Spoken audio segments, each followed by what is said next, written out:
नमस्कार, स्वागत है आपका फास्ट न्यूज इंडिया के इस बुलेटिन में। खबरों के साथ मैं स्वाति और रुक करते हैं आज की तमाम बड़ी खबरों की ओर। बदायूं जिले के तहसील बिसौली का मामला है, जहां एक युवक ने अपनी जगह के साथ साथ अपने ही गांव की सरकारी जमीन पर अवैध तरीके से कब्जा कर लिया है। गांव वालों ने इसका विरोध किया, प्रधान से भी शिकायत की गई, पर प्रशासन ने कोई कार्रवाई नहीं की। यह पूरा मामला बिसौली तहसील के गांव जलालपुर का है, जहां गांव के ही निवासी प्रेमपाल अपनी जमीन से अतिरिक्त ग्राम समाज की भूमि पर कब्जा कर लिए हैं और जिसके संबंध में आज गांव जलालपुर के दर्जन लोगों ने उप जिलाधिकारी बिसौली को ज्ञापन सौंपा, जिसमें भूमि को कब्जा मुक्त करके ग्राम प्रधान व उक्त व्यक्ति के खिलाफ कार्रवाई की मांग की है। ग्रामीणों ने उप जिलाधिकारी से यह मांग की है कि ग्राम समाज की जगह कब्जा मुक्त कराकर उस जगह पर ग्राम पंचायत भवन बनवाने की अनुमति दी जाए। देखिए जलालपुर से नीलांश राठौर की रिपोर्ट।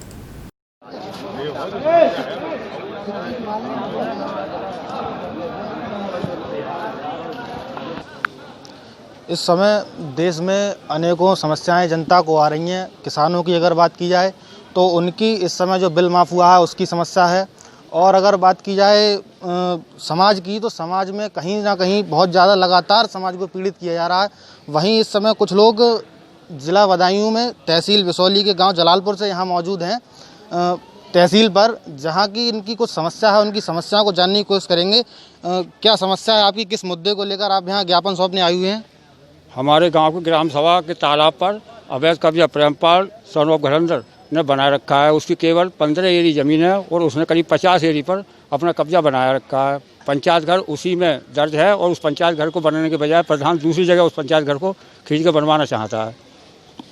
तो आप उसमें क्या चाहते हैं, क्या हो वहाँ पर? किस ज्ञापन में आपने क्या क्या लिखा है, क्या मांग है आपकी? हमने यही लिखा है कि उनकी जगह जितनी है उन्हें वो उतनी जगह दे दी जाए जितनी उन्होंने खरीदी है, और बाद बाकी जो ग्राम समाज की जगह है जहाँ जिला पंचायत घर बनना था वहाँ पे जिला पंचायत घर बना दिया जाए। तो उन्होंने जो जगह घेरी है वहाँ ग्राम समाज की जो जगह उन्होंने घेरी है वो कितनी जगह लगभग घेर चुके हैं?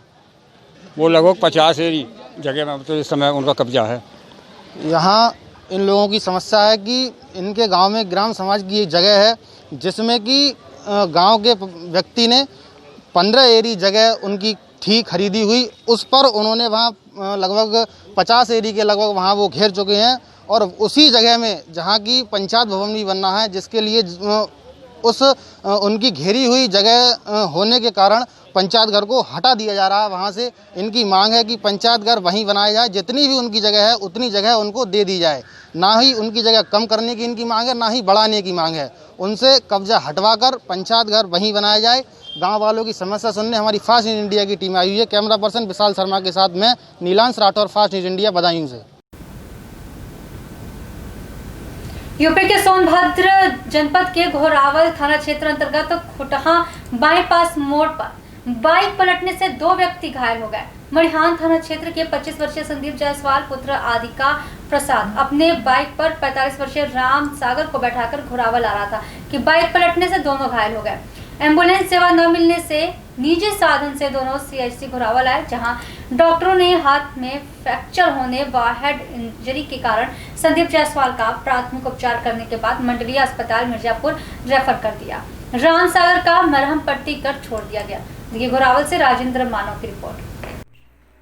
ये घोरावल सीएससी है। सीएससी में आज मोटरसाइकिल से दुर्घटना के शिकार आगे इलाज दवा करा रहे हैं। इनके इसके बारे में मैं इनसे जानना चाह रहा हूँ। क्या नाम है बेटे आपका? संदीप जायसवाल। संदीप जायसवाल कहाँ कर रहा है? वहाँ मरिहान थाना क्षेत्र। आप जब वहाँ से घोरावल आ रहे थे बाइक से, कहाँ एक्सीडेंट हुआ है? कहाँ बाईपास में? आपके पीछे कौन बैठे थे? राम सागर जी। तो खुटहा बाईपास मोड़ पर नियंत्रित होकर गाड़ी पलट गई, जिससे आपको बाएं हाथ में और सिर में चोटें आई हैं, कमर में, और हाथ फ्रैक्चर हो गया है। तो आपको मंडलीय चिकित्सालय मिर्जापुर विंध्याचल मंडल रेफर किया जा रहा है, और राम सागर का हालत ठीक है। ये राम सागर है। आपको कहाँ चोट लगा है? पैर में लगा है, हाथ में, पैर में, हाथ में, पंजे में गिरने से, घिसटने से इनको चोट लग गया है। यह नॉर्मल स्थिति में है, लेकिन संदीप का गंभीर स्थिति है। इनको सीएससी के डॉक्टरों ने प्राथमिक उपचार करने के बाद मंडलीय अस्पताल मिर्जापुर के लिए रेफर किया है। फास्ट न्यूज इंडिया से राजेंद्र कुमार मानव। यूपी के जौनपुर जिले के शाहगंज कोतवाली थाना क्षेत्र में पत्रकारों का चालान आए दिन काटा जा रहा है और जिससे क्षुब्ध होकर सभी पत्रकारों ने क्षेत्राधिकारी शाहगंज से शिकायत की है। साथ ही ज्ञापन दिए और सभी पत्रकारों ने उप जिलाधिकारी शाहगंज से लिखित शांति प्रिय धरना प्रदर्शन करने की मांग करने लगे, परंतु एसडीएम शाहगंज ने मामले को संज्ञान में लेकर एसआई लव कुमार शुक्ला से बातचीत करने व दोबारा ऐसा नहीं होगा इसका आश्वासन दिया। मामला शाहगंज कोतवाली थाना का है, जहां sub inspector love Kumar Shukla के द्वारा आए दिन पत्रकारों के गाड़ी का चालान काटने का मामला सामने आता रहता है। पत्रकारों का नाम सुनते ही चालान काटने लगते हैं, जैसे पत्रकारों से उनकी कोई निजी दुश्मनी हो। और इसी क्रम में शाहगंज के पत्रकार शाहबान खान की गैराज में खड़ी गाड़ी का ऑनलाइन चालान कर दिया है। बातचीत में आरोप लगाते हैं कि पत्रकार हमसे अभद्रता किए। जैसे ही सभी पत्रकारों ने मिलकर शिकायत किया, वैसे ही नवागत क्षेत्राधिकारी शाहगंज ने तुरंत ही मामला संज्ञान में लेकर लव कुमार शुक्ला से बातचीत की है और पत्रकारों से ऐसा बर्ताव न करने की सख्त हिदायत दी है। इस मौके पर जिला संवाददाता लक्ष्मण चौधरी, राकेश शर्मा, प्रदीप यादव, डीआई आजमगढ़, पठान अली, मोहम्मद कासिम, अशोक यादव, राम नरेश प्रजापति, इंद्रजीत यादव, दर्जनों पत्रकार उपस्थित रहे।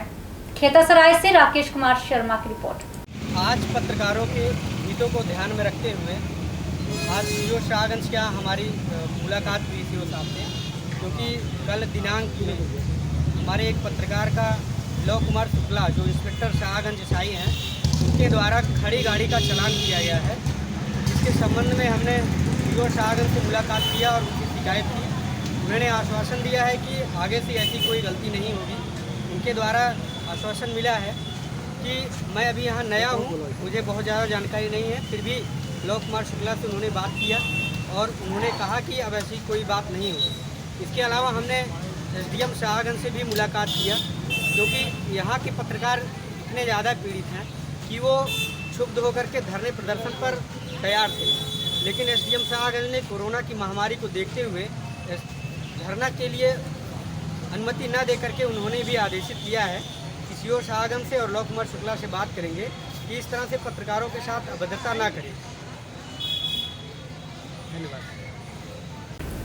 पूरा मामला जनपद बांदा के बबेरू तहसील के कमासीन का है, जहां पर एनआरएलएम कर्मचारियों व अधिकारियों द्वारा अध्यापकों एवं एसएमसी के ऊपर अनावश्यक रूप से दबाव डालकर शासनादेश के विपरीत यूनिफॉर्म सिलाई करवाने के संबंध में खंड शिक्षा अधिकारी को अपनी समस्याओं से अवगत कराते हुए सौंपा ज्ञापन। और अध्यापकों ने बताया कि एनआरएलएम कर्मचारियों व अधिकारी अनावश्यक रूप से दबाव डालते हैं और अपने कुछ चहेतों सिलाई सेंटरों से सिलाई करवाने के लिए दबाव डाला जा रहा है। जो शासनादेश से आदेश है उसका पालन नहीं करने दिया जा रहा है और अधिकारी हम अध्यापकों एसएमसी के ऊपर दबाव डालते हैं कि हम जहां कहेंगे वहीं ड्रेस सिलाई होगी। शासनादेश के विपरीत यूनिफॉर्म सिलाई करवाने के लिए आज हम लोग खंड शिक्षा अधिकारी को ज्ञापन सौंप रहे हैं और मांग की है कि जो आदेश है उसी के तहत काम होना चाहिए और कोई अधिकारी हम अध्यापकों पर दबाव न डाले। यही मांग है हमारी और विद्यालय क्रय समिति को शासनादेश के अनुसार ही यूनिफॉर्म वितरण की कार्रवाई में उचित निर्णय लेने में खुली छूट दी जाए। तो इस बीच अध्यक्ष आशुतोष गौतम, रामराज यादव, अमित विश्वकर्मा, अरविंद विश्वकर्मा व अन्य लोग उपस्थित रहे। देखिए बांदा से नितिन गुप्ता की रिपोर्ट। इसमें आए हैं बीआरसी में, क्या मामला, किस मामले को लेकर? शासन स्तर से जो है निःशुल्क यूनिफॉर्म का वितरण प्रत्येक वर्ष किया जाता है। उसी आदेशानुसार इस वर्ष भी वितरण कार्य प्रारंभ है, गतिमान इस समय ब्लॉक में। लेकिन एनआरएलएम के कुछ अधिकारियों कर्मचारियों द्वारा जबरदस्ती विद्यालयों में अपने चहेते कुछ सिलाई सेंटरों से सिलाई कराने हेतु दबाव डाला जा रहा है, जबकि शासनादेश में स्पष्ट है कि क्रय समिति द्वारा उपलब्ध जितने भी उनके पास कोटेशन उपलब्ध कराए जाते हैं उसी आधार पर वो निर्णय लेती है कि किससे सिलाई कराना है, किससे कपड़ा क्रय करना है। लेकिन इनके द्वारा क्रय समिति को किनारे करते हुए अपने कुछ चहेतों सेंटरों से, कुछ चहेते टेलरों से, समूहों से, उनसे ही सिलाई कार्य के लिए दबाव डाला जा रहा है अध्यापकों पर कि आप उन्हीं से कराएंगे जिससे हम चाहें, जबकि शासन देश में इस चीज़ का कहीं उल्लेख नहीं।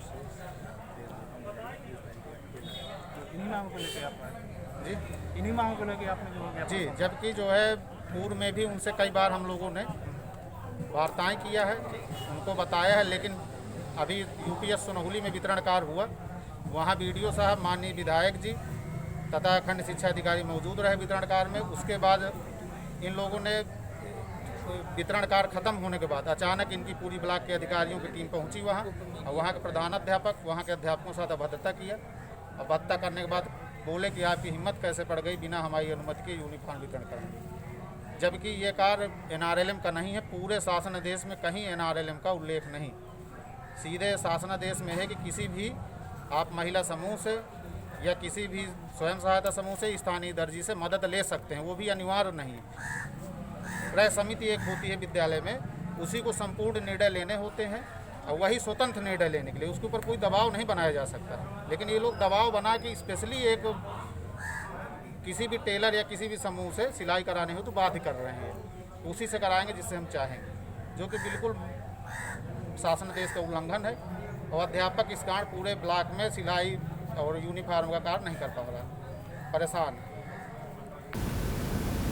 अलवर के रामगढ़ थाना क्षेत्र में सहगल फाउंडेशन NGO द्वारा कराए जा रहे निर्माण कार्य पर निगरानी के लिए ग्राम विकास समिति की बैठक आयोजित की गई। रामगढ़ राजकीय आदर्श उच्च माध्यमिक विद्यालय रामगढ़ के सभागार में सहगल फाउंडेशन द्वारा कराए जा रहे निर्माण कार्य के लिए ग्राम विकास समिति की बैठक मास्टर राम बाबू गुप्ता की अध्यक्षता में आयोजित की गई। प्रधानाचार्य रमेश पालीवाल ने सहगल फाउंडेशन द्वारा कराए जा रहे कार्य का विस्तृत से विवरण दिया। उन्होंने बताया कि सहगल फाउंडेशन के द्वारा 24 लाख रुपए का विद्यालय विकास कार्य के लिए स्वीकृत किया गया है। सहगल फाउंडेशन द्वारा कराए जा रहे कार्य की प्रगति व मूल्यांकन के लिए समिति की बैठक आयोजित की गई है और जन सहयोग से विद्यालय विकास के लिए कार्य के लिए आमजन से 1 लाख का चंदा इकट्ठा कर बैंक के खाते में जमा कर दिया। सहगल फाउंडेशन द्वारा विद्यालय विकास कार्य के लिए 24 लाख स्वीकृत किए गए और विद्यालय में मरम्मत कार्य चालू है। बैठक में जगदीश शर्मा, राम बाबू गुप्ता, करण सिंह चौधरी, मांगेलाल मास्टर, दौलत राम प्रजापत, मीना गुप्ता, साहबुद्दीन, पिंकी सोनी, शौकीन खान, कमला, दीपिका उपस्थित हुए। सभी ने कार्य का निरीक्षण कर सुझाव भी दिए। बैठक का संचालन व्याख्या शौकीन खान द्वारा किया गया। देखिए अलवर से जितेंद्र कुमार की रिपोर्ट। आज हमारे विद्यालय में सहगल फाउंडेशन द्वारा जो कार्य कराया जा रहा है, विकास कार्य कराया जा रहा है, उसकी निगरानी समिति की मीटिंग है, जिसके अंतर्गत सारे गांववासी जो मेंबर्स हैं, एक कमेटी जो बनाई गई है उसके मेंबर्स यहाँ एकत्रित हुए हैं और मॉनिटरिंग कर रहे हैं कि विकास समिति ये मॉनिटरिंग कर रही है कि जो सहगल फाउंडेशन द्वारा जो कार्य कराया जा रहा है उसकी गुणवत्ता कैसी है, और इसमें अपने ये सुझाव प्रस्तुत कर रही है कि इसमें अपन और सुधार किस प्रकार कर सकते हैं। सहगल फाउंडेशन द्वारा हमारे विद्यालय में लगभग नीचे की विंग में सभी कमरों के दरवाजे और खिड़कियां बदलवा कर नई दरवाजे और खिड़कियां लगवा दी गई हैं और जिन कमरों में प्लास्टर नहीं था उनमें प्लास्टर करा दिया गया है और इसके साथ ही दीवारों पर सारे प्लास्टर करा दिया गया है और उस पर पेंट का कार्य चल रहा है। और सहगल फाउंडेशन ने गाँव वालों की सुझाव के अनुसार एक मंच का निर्माण किया है और बच्चों को बैठने के लिए प्रार्थना स्थलीय स्थल का निर्माण किया है, जिस पर टाइल्स लगाई जा रही है। विद्यालय का आकर्षण पहले की तुलना में कई गुना बढ़ गया है। अब विद्यालय दूर से ही आकर्षक लगने लगा है, जिससे कि यहाँ बच्चों को एक अच्छे वातावरण में शिक्षा मिलेगी। बच्चे अपना मन लगाकर और एक अच्छे वातावरण में शिक्षा प्राप्त करेंगे, जिससे उनका स्वास्थ्य तो अच्छा रहेगा ही, उसके साथ ही साथ पढ़ाई की गुणवत्ता में भी वृद्धि होगी। धन्यवाद। के समाचार आगे कुछ खास खबरों के लिए बन रही है फास्ट न्यूज इंडिया के साथ। धन्यवाद।